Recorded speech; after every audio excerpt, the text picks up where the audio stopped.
Hello, guys. Hello. Yeah, I think we can start. Steven, Yes. you can start.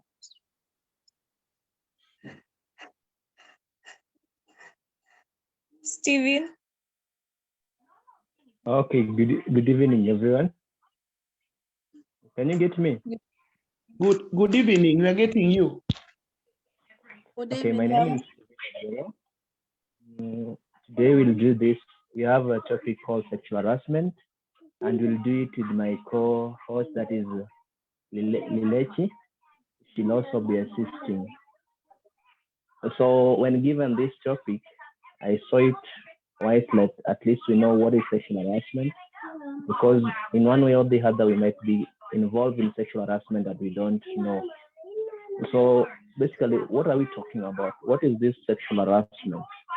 So who can have any guess on what sexual harassment is? Anyone?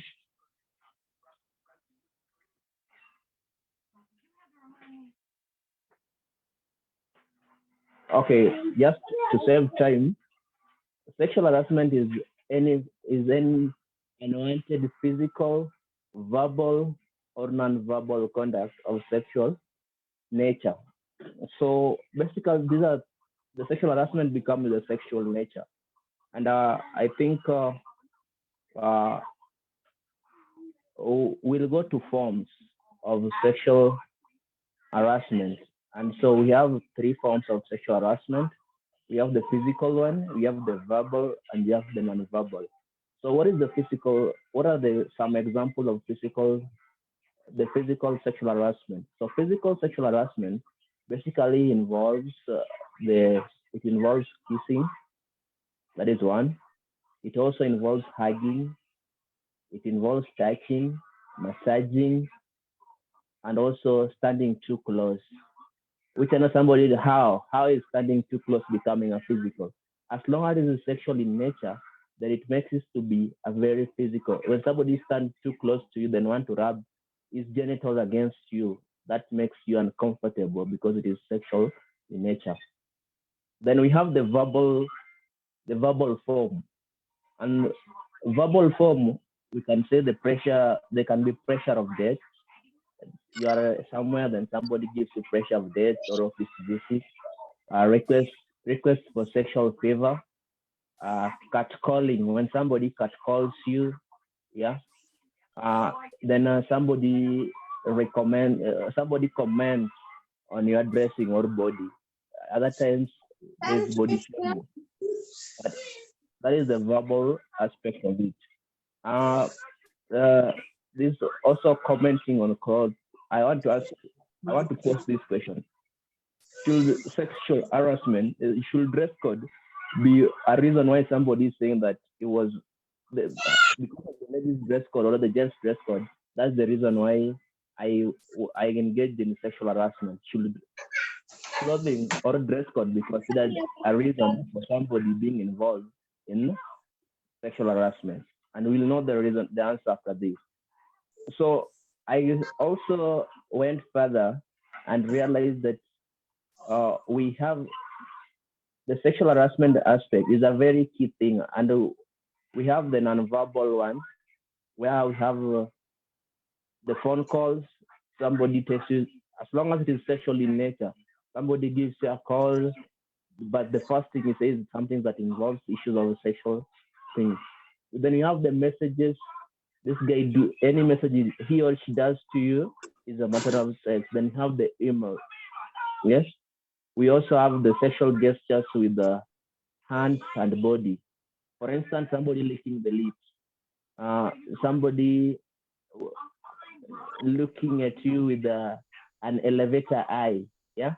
So those are some forms, some examples of non-verbal sexual harassment.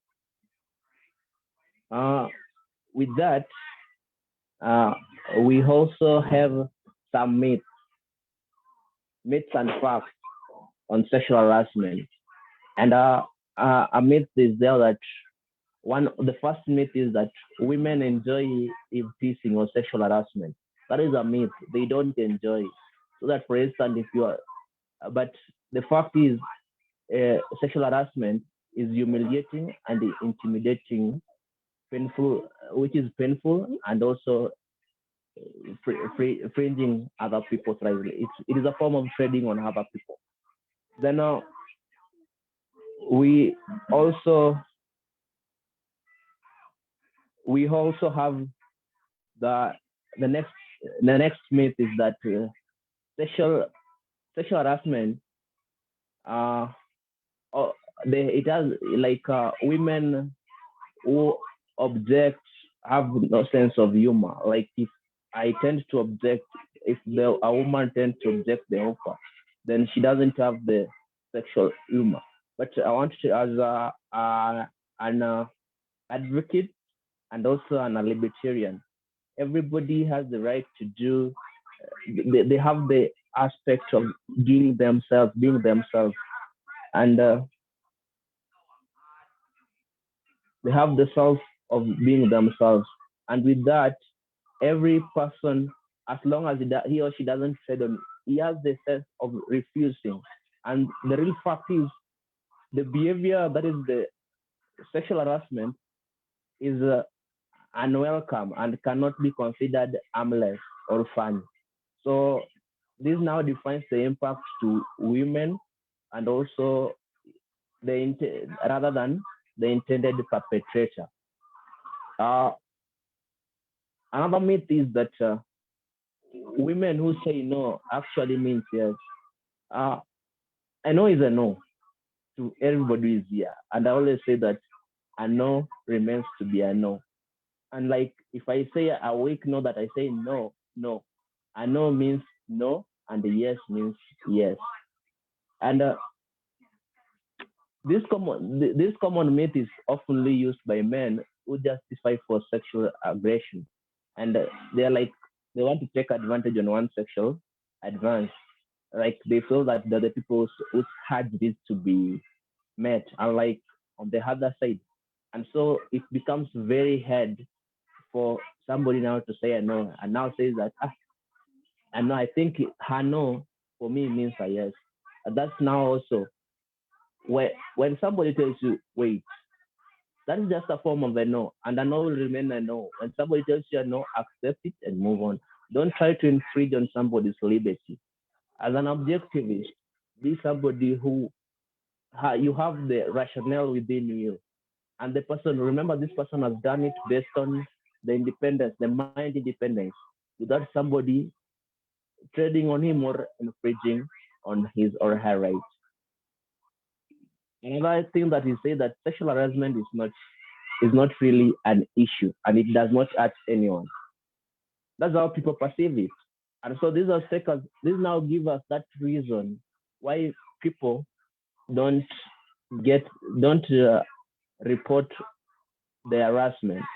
And just why do people, like it takes us why people don't report the harassment cases? Because one, you realize that the person feels that he doesn't think that the act was serious to be reported. And so that becomes one reason why majority of people don't report sexual harassment. Another one, somebody also fear that it won't be kept confidentially. So the fear of confidentiality makes an individual not to report. Then also there is the fear of negative the social consequences. For instance, if I tell a friend, he or she will share to them that Obiru was sexually harassed. And so the society has brought men to be bolstered up in a way that even they feel that men should not be sexually harassed. And so it will be like, dude, when you enjoy, yeah. But for that societal consequences, like it now deprives you the liberty of you socializing, and everybody has the freedom to socialize. So if we deprive this person the societal norm, because we are social beings, and eventually we grow as things tend to outcome, and that the social media now make us now to build a network, and also it also be something that is great to us. Then another reason why we realize that people don't report is they don't know where to report, and with that they don't know where to report, and also they don't know who to report to, and that now makes it an issue that now sexual harassment is a great issue, and it adds. A fact is that a person subjected to sexual harassment experiences a wide range of physical, psychological impairment. This person, the impact is felt economically as the victim is affected mentally and also physically. These also affect self-productivity, efficiency, and ethics. When you've interfered with somebody's mental well-being, you are also interfering with this person's efficiency. And so with efficiency, once you've interfered with the individual's efficiency, the person cannot deliver. And when he cannot deliver, the productivity and the output reduces. When the productivity reduces, then the output now becomes so minimal. Then the next myth becomes that sexual harassment is natural. Is natural. Like in male is natural male behavior. Like man is a hunter. It is treated that man is a hunter and a woman is a prey. This is something that we need now to say that everybody has equal chances, 50% of both being harassed. Like it is not like, for instance, the other time we were having an issue like when, for instance, today I go with the lady in the bar and she says I harassed her. She'll be taken like 70% because society has lived to harass ladies, but we shouldn't treat it as men to be the hunters and women to be the prey. It can occur vice versa.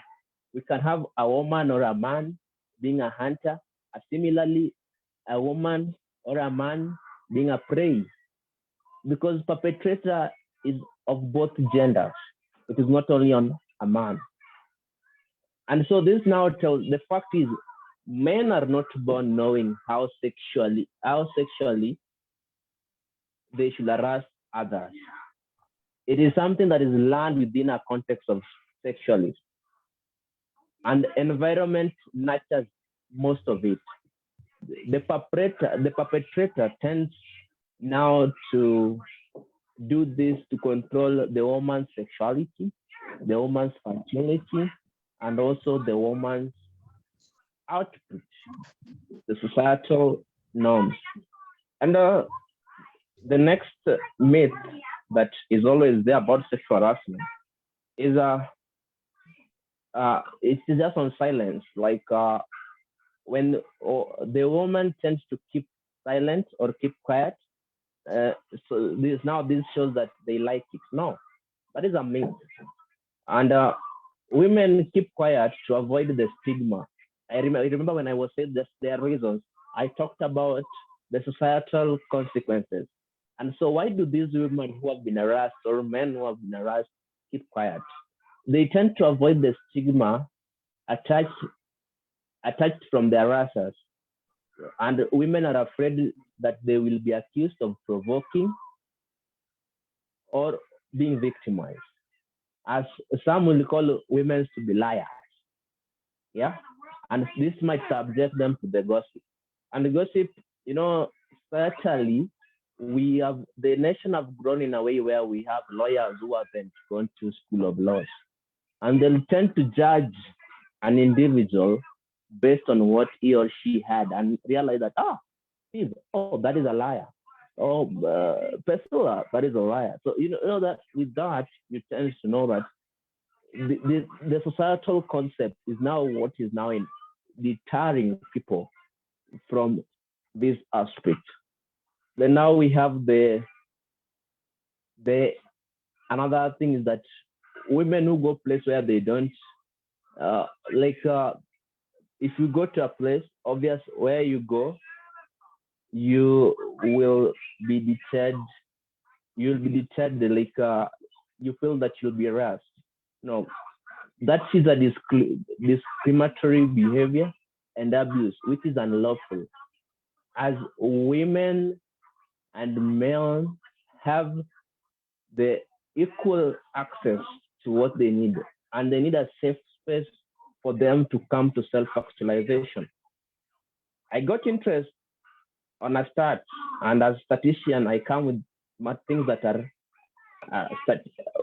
Action Aid did we do with the issues in numbers. So Action Aid conducted a survey, and the survey had 1,000 students, both the high school level and the campus level. So the statistics shows that 49%, that is out of 1,000. Imagine now we have just taken a sample of 1,000 and we have now placed them, and now we are trying. And we realize that out of 1,000, 49% of the feminine gender or the female gender had experienced harassment, sexual harassment. And 24% of the males were also affected with this. They had also, 24% have also experienced this. And this is now brings us to the form. Either we'll now see the ones that have been affected. Then 38%, they think that 38% of the 38% of the 49, 38% of the 49, like the 38%, they feel there was no need to report. Yes, and also 33% of the gents feels that they will not report, for no action is likely to be taken.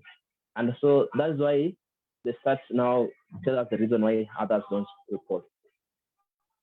26% were harassed through offensive comments on their self and their body, and this appeared to be a sexual based on their appearance and also on sexual activities. So you realize that out of the 1,000 students or the teenagers, we realize that 26% got to be harassed. Yeah, based on the comments, also based on their body, their appearance. Yeah. Then 21% says that they had sexual remarks. Yeah, like the perpetrators either did a sexual remark on them, joke, story that were insulting and offensive to them. Then we have the 10%. They had been invited for dinner by the perpetrator, or they had been invited for out late office visit, but they said no. 11% got emails, texts, tweets, phone calls, messages, which were very offensive and to them.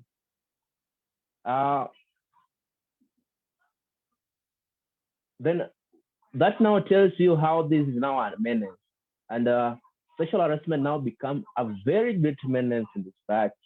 And that now gives us, we now analyze the impact, its impact to the society.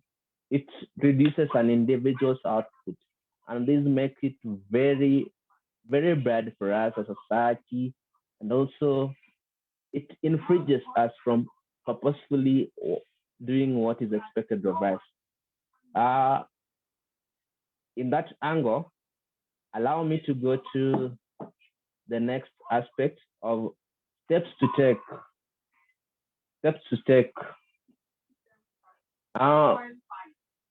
The first, I want to use as, before we go to the great normal steps of where we can prevent, collect, and also be safe, I need us to now to go to the 4 A's and ask for us to help in this manner.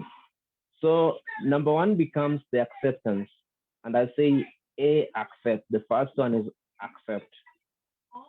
Why do I say that? That we should accept that sexual harassment occurs, it happens, and let us not live in denial.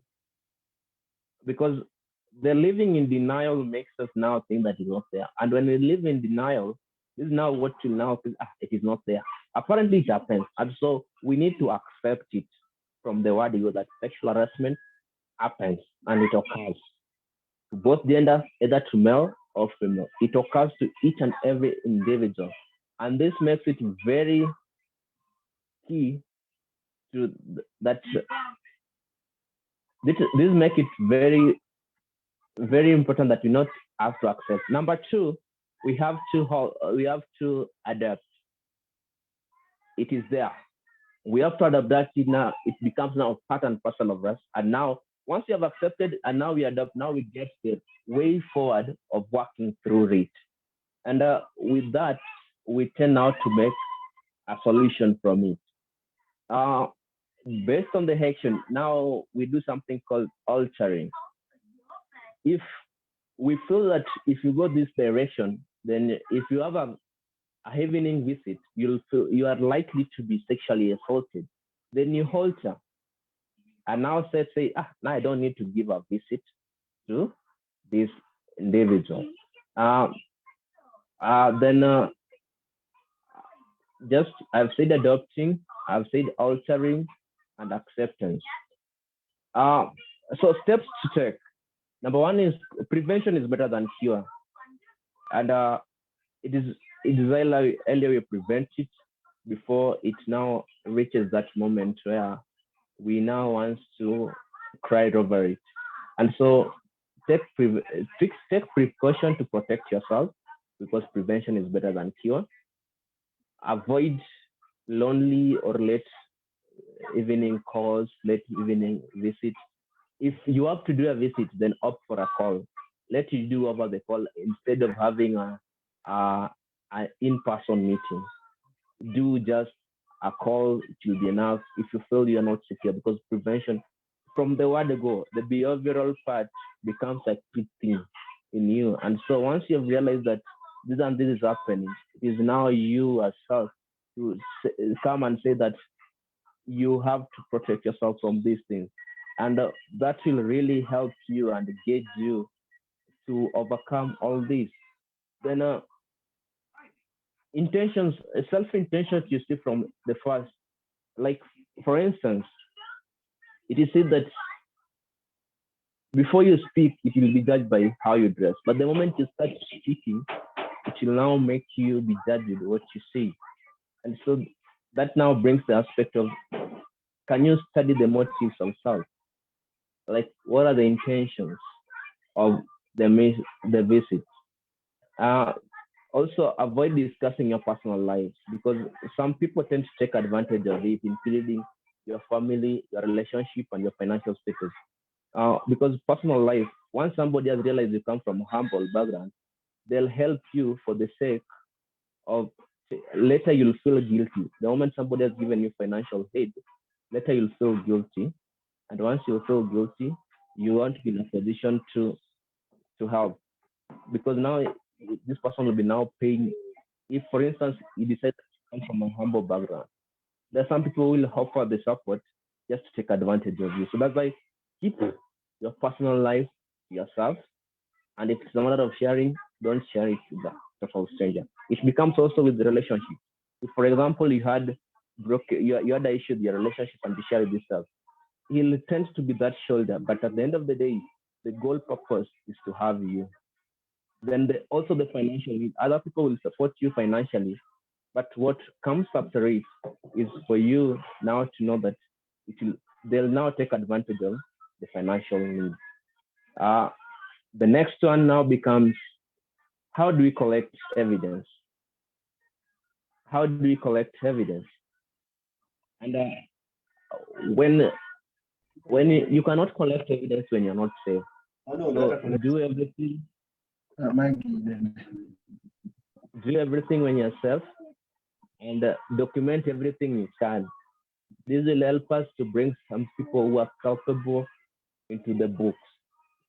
And remember, this will help us now to bring the SDG goal number 5 to reality. That is gender equity. Yeah. And based on that, I think that never put yourself into risk or danger when collecting evidence of sexual harassment. Uh, that will now tell you the post-rape care when you're collecting the evidence. The post-rape care does 100% of it, because that now tells you don't put your things in the polythene, wrap it, put it in a what? Don't put it in a nylon. Put it in a normal paper, then take it to the hospital or the Huru bag. Take it to the hospital, seek medical admission, because the outcomes first, seek medical attention first.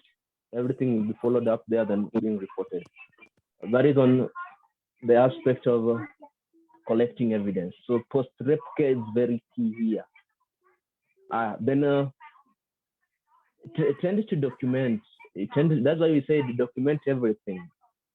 Document everything. And when I said you tend to keep record of the meetings with the perpetrator, and do not take, just take note of the incidents of the encounter. Once you've done that, it will be very easy for you to be that now you can do a proper reporting. And so when you're doing a proper reporting, basically various institutions have now brought the gender department into reality. And this is after the enactment of Sexual Offense Act number 3 of 2006, section 23 and 24. And it really gears everything on it, and it tells you that what is to be done and where to be done. When you say about that, that now gives us that the superiority. Talk to somebody you trust. That's why I say talk to somebody you trust. And when I say talk to somebody you trust, even if you are visiting this person, you are visiting the perpetrator, inform this person you trust. Say, I'm going to visit Steve, but I feel this and this. You can also tag Steve along. Let's go with Steve. Let's go with you. And because prevention, I always believe that prevention is better than cure. Let's not cry over the spoiled meat when we can also save the milk from getting spoiled. Then you make sure that this thing you do it quickly in the rush of 24 hours to 72 hours, because your health is very key and it needs to be checked. So it will be a very key thing that needs to be checked, and once checked, it is one of the things that now we have to work on it.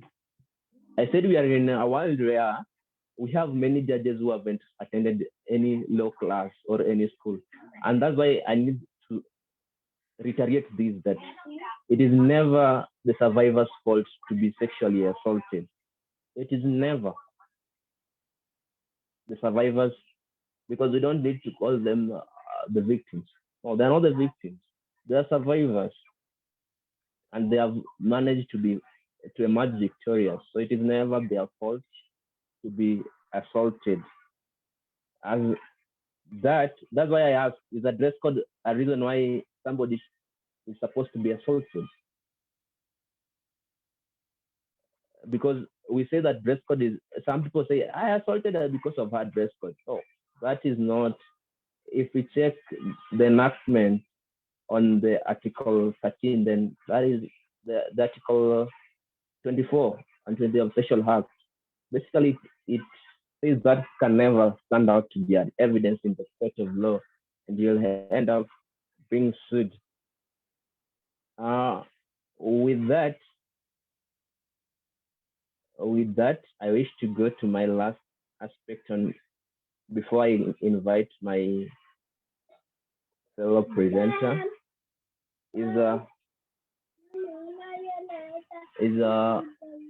Let's be active bystanders. We are living in this world being corrupt, and it is time for us to be better. We have lived as better people, and so we need to be active bystanders. What do I mean by active bystander? Active bystander is that self who identify there's a problem, assess the situation, take responsible acts, and educate themselves. These are people, you be part of the solution. You don't just say that Steve was harassed and you leave it there. Now you have identified that Steve is harassed. You should safely intervene without endangering your life. And the actions should be that also give you a freedom to life or right to life. Because if you're dead, then nothing, you're doing nothing. I summarize it in a word safe. And what do I mean by active bystander? I summarize it safe. Safe, I mean, see that there's a situation, the situation is a problem. And that's why I talked of the acceptance part. You see that there's a problem, accept it is there. And so once you have accepted, now you're not living in ignorance. Now you're saying that this is the way to go. And this will now help you work it out, because now you're working from the aspect of you knowing and recognizing that it's there. Then we have also the aspect of assess the situation. When I say assess the situation, look into the situation. Can you intervene yourself? Do you have to involve other people around it? And if involving, what are the things you're supposed to do? What are the follow-up you're supposed to do? So if I am to report it, what are the channels I need to follow up?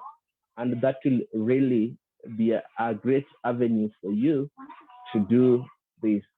Then you feel responsible to act.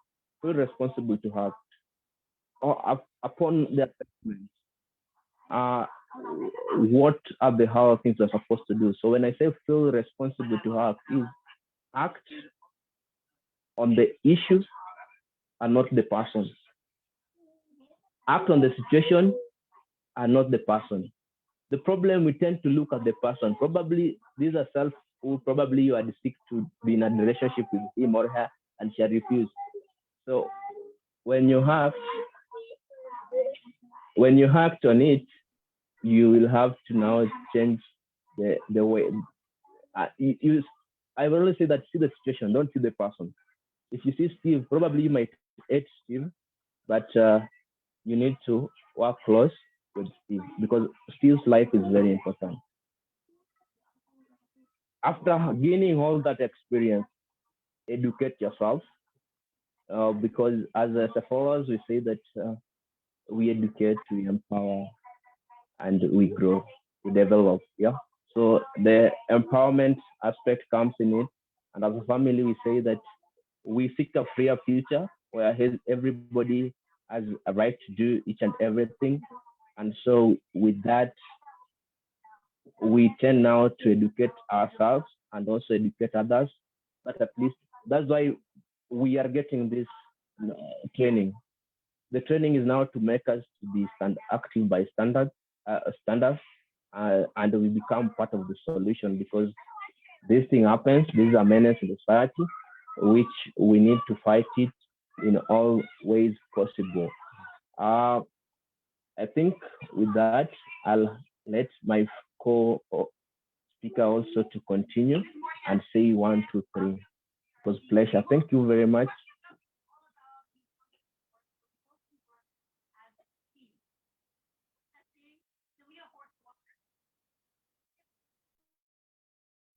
Priscilla, you can continue.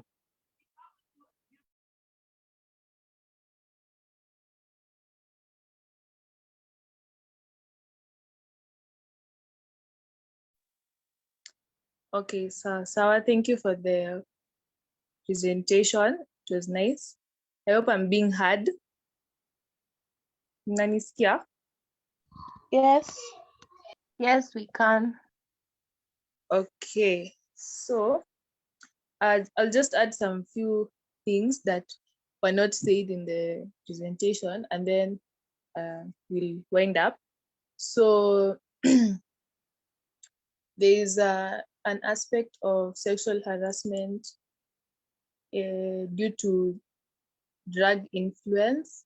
some people are harassed after being drug influenced, and wanaamka, or like they find themselves in a situation where they don't know who has harassed them, or they don't even know what happened. So a lot really happens due to drug influence. That's why people are advised to always be with their drinks if they're in a public place, to avoid the addition of some drugs that influence you negatively.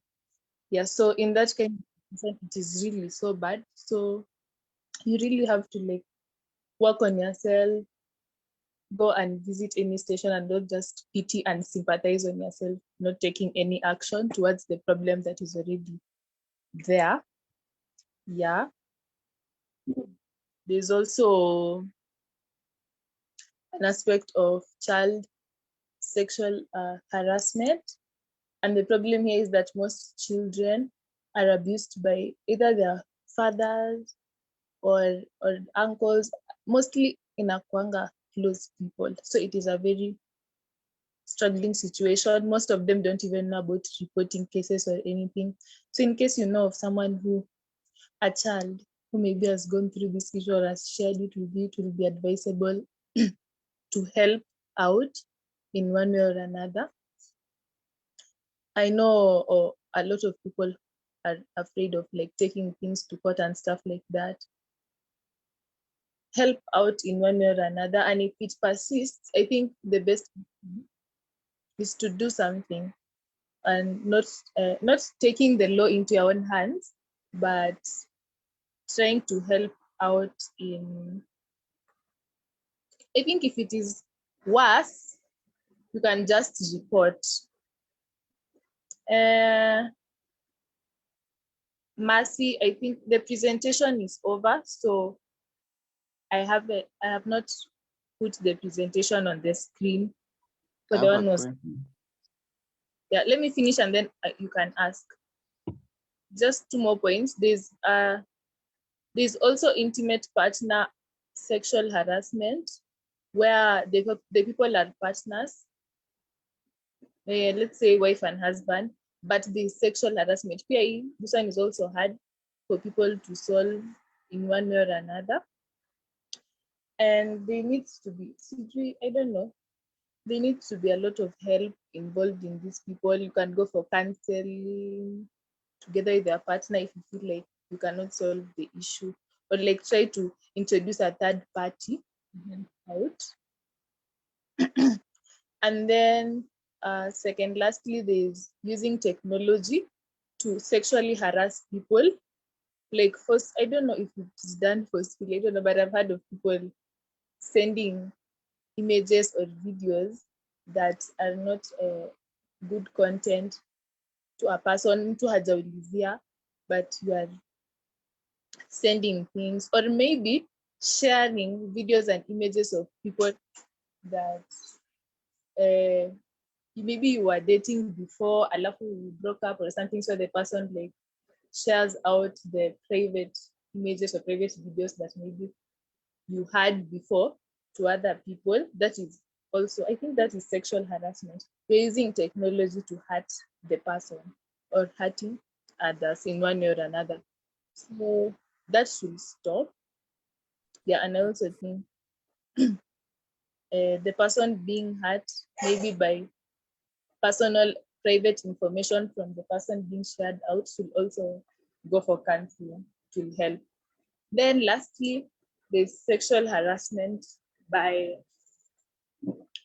medical professionals.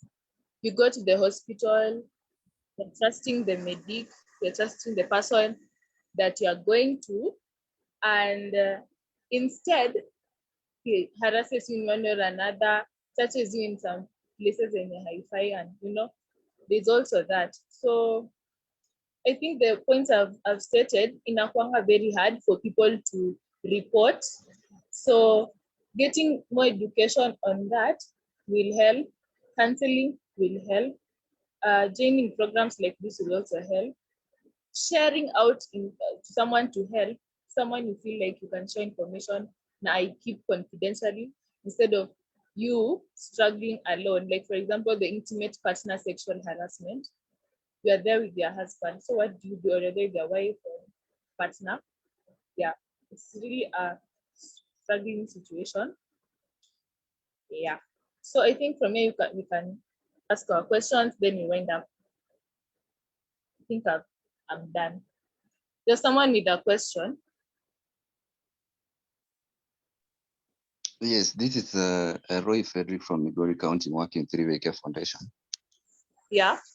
Yeah, at one point I remember Father Richard said that the pain that is not transformed is transferred.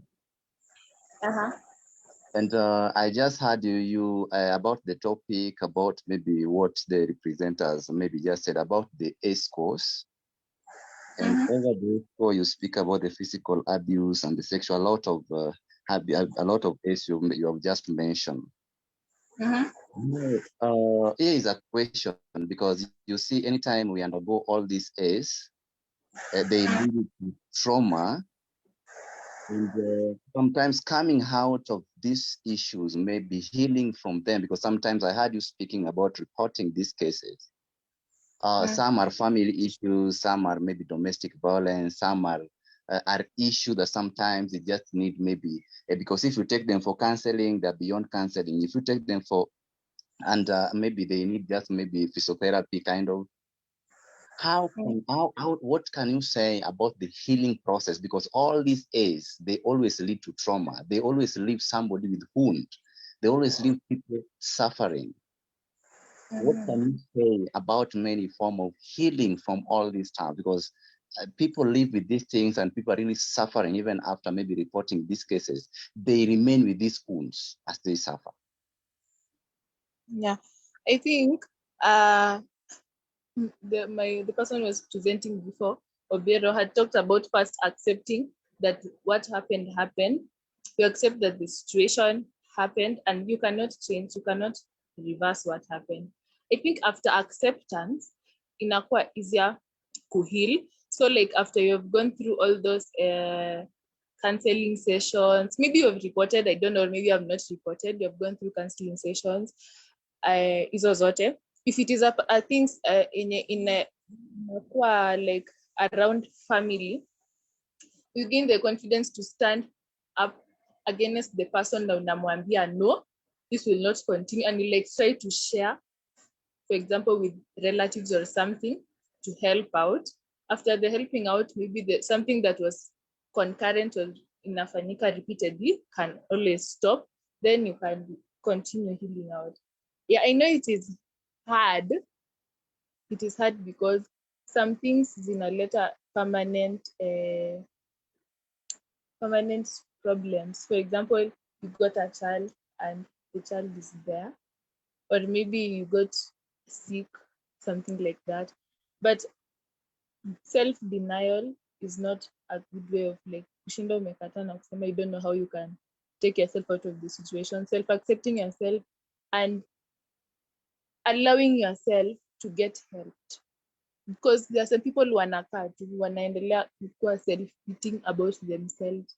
They don't want to do anything, they don't want to go out. Kuna kwanga na programs where people who have also gone through sexual harassment come together, they share their experiences. You see other people who have also experienced that, and you get comforted and like unapata kuelewa.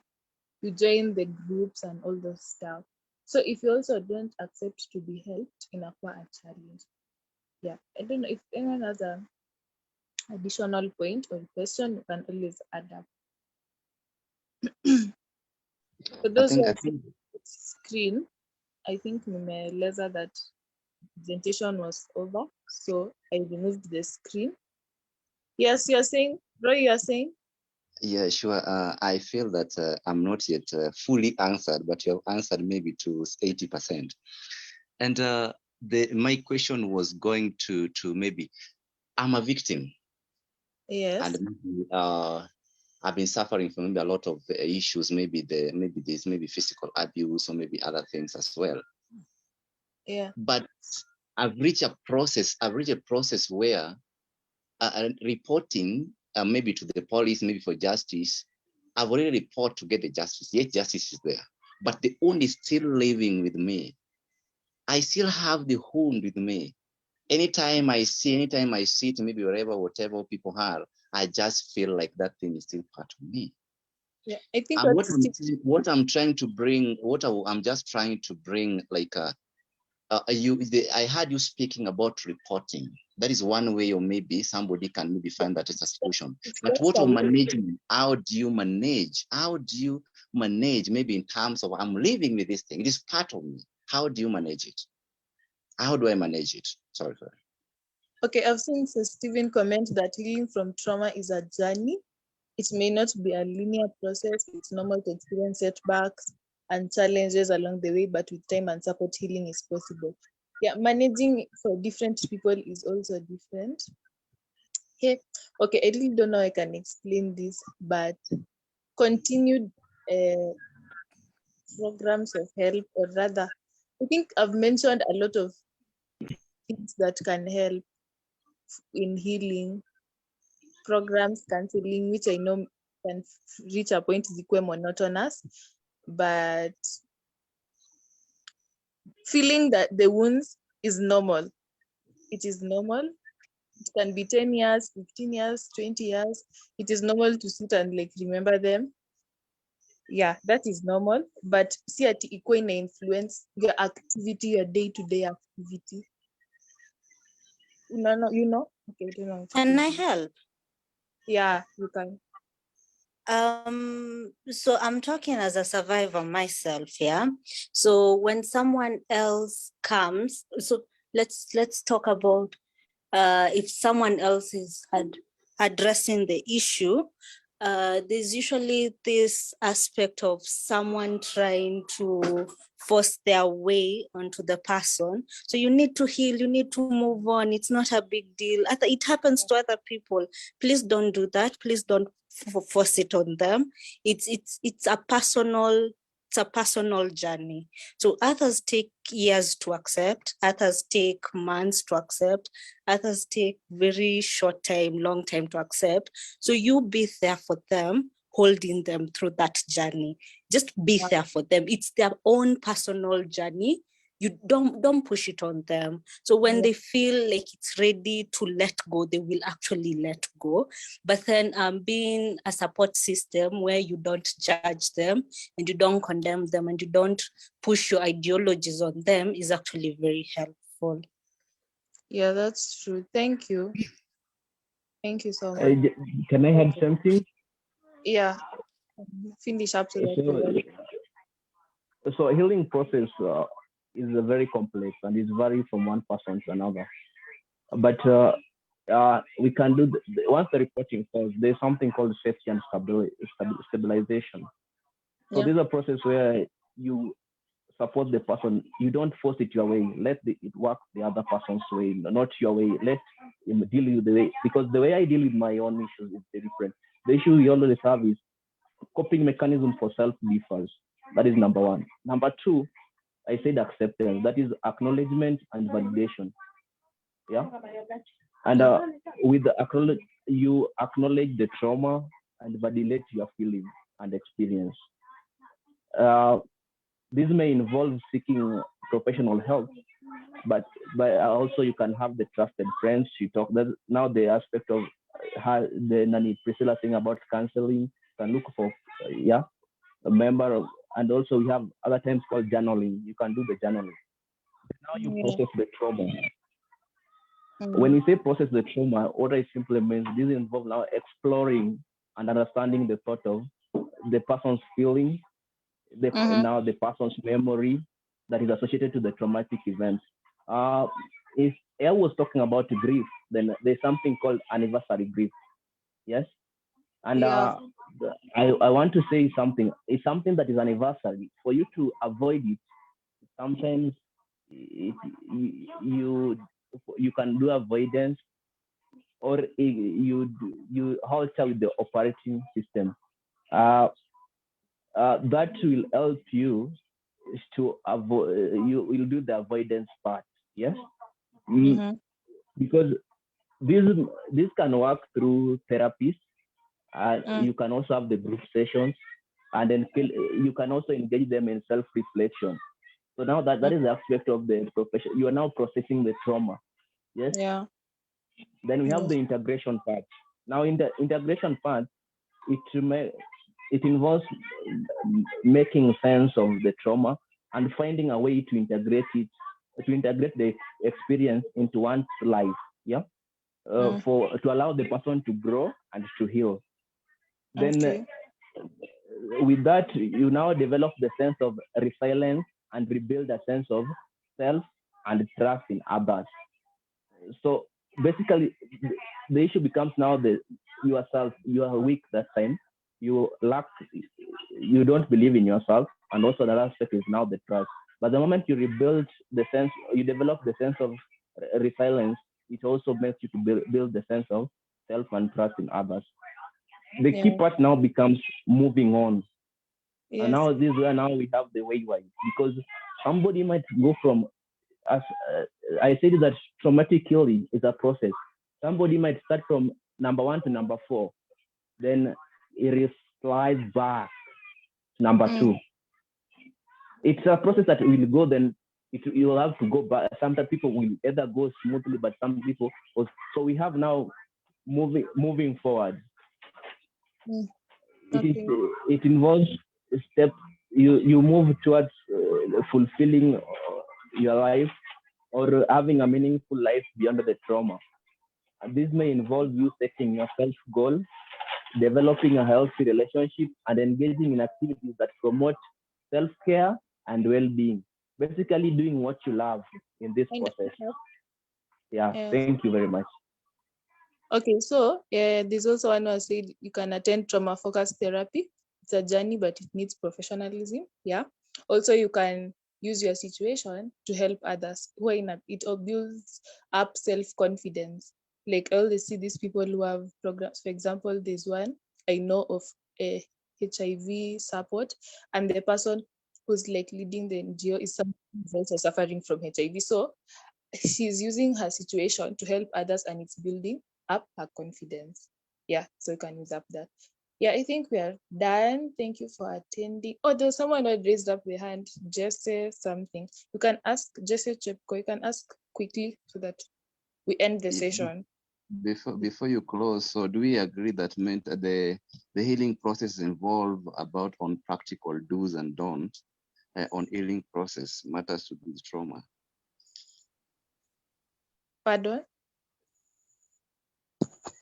Yeah, I'm saying that I heard the way maybe everybody has commented about the question that I asked, and I realized that this healing process revolve about practical, not theory. It's about say, this is what happened, this is it's practical.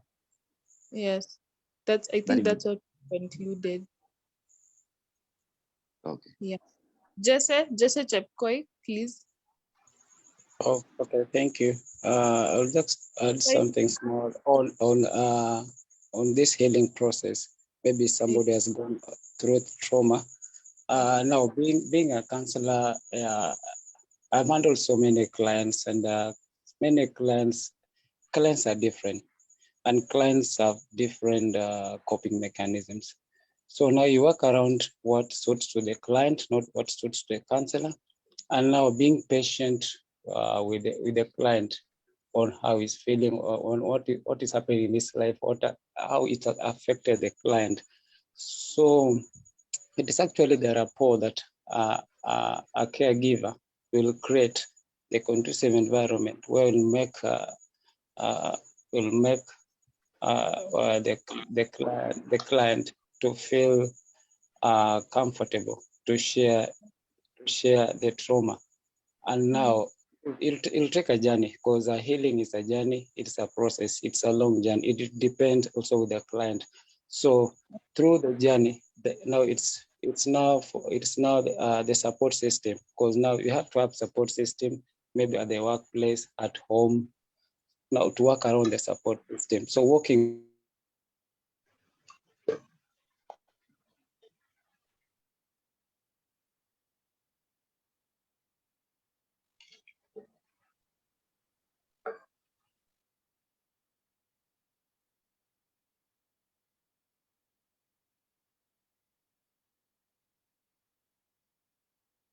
I think we are done.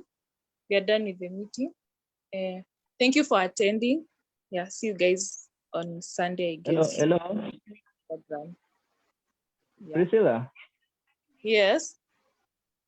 Before we leave, I feel that there's a key thing that we need to know, that when doing a reporting, we have some toll-free numbers that we need to give them that at least Yeah, will help them see for their help. in the WhatsApp group. So, yes. I think we'll share that in the WhatsApp group. Okay, it's okay. Okay, fine. Thank you.